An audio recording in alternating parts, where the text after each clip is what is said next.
जय भीम जय शिवराय। मी अजित कांबळे, वंचित बहुजन आघाडी सातारा जिल्हा उपाध्यक्ष। माझ्याबरोबर वंचित बहुजन आघाडीचे सातारा शहर अध्यक्ष मिलिंदजी कांबळे, त्याचबरोबर आविष्कार गायकवाड आणि उत्तर बबलू मोरे आणि पृथ्वीराज वैराट आणि किरण माने।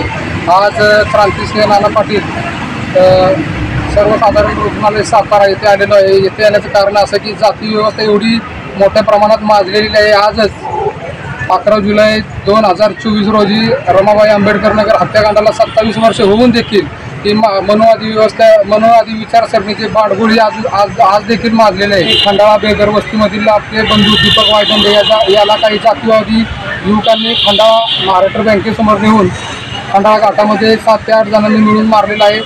मारण्याचं कारण जरी वेगळं असले परंतु माणुसकीला काळिंबा भासणारी ही घटना आहे। तरी आपल्या चॅनलच्या माध्यमातून मी एवढं सांगू इच्छितो की ज्या काही इस्मांनी त्याच्यावरती हल्ला केलेला आहे त्या इस्मांवरती ॲट्रॉसिटी अंतर्गत कायदेशीररित्या गुन्हे दाखल करण्यात यावे आणि त्यांना शिक्षा करण्यात यावी। जर पोलीस प्रशासनाने जर हे गुन्हे दाबण्याचा प्रयत्न केला तर सातारा कलेक्टर ऑफिससमोर आंदोलन करण्याचा इशारा मी या ठिकाणी आमचे सातारा शहर अध्यक्ष मिलिंद कांबळे यांच्या माध्यमातून देत आहे आणि आपल्या चॅनलच्या माध्यमातून सांगत आहे की ह्या प्रकारच्या सातारा जिल्ह्यात कोणत्याही घटना घडत असतील तर आम्हाला संपर्क साधा, तुमच्यापर्यंत येऊन न्याय देण्याची भूमिका वंचित बहुजन आघाडी घेणार आहे एवढं सांगतो।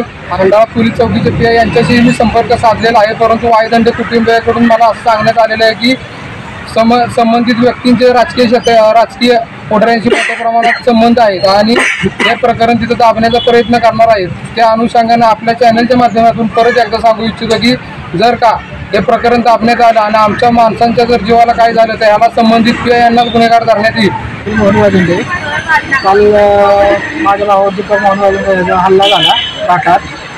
तर अजित कांबळे सरांना मी एवढी विनंती करतो आम्हाला न्याय भेटावं, आमच्या जीवाला धोका आहे।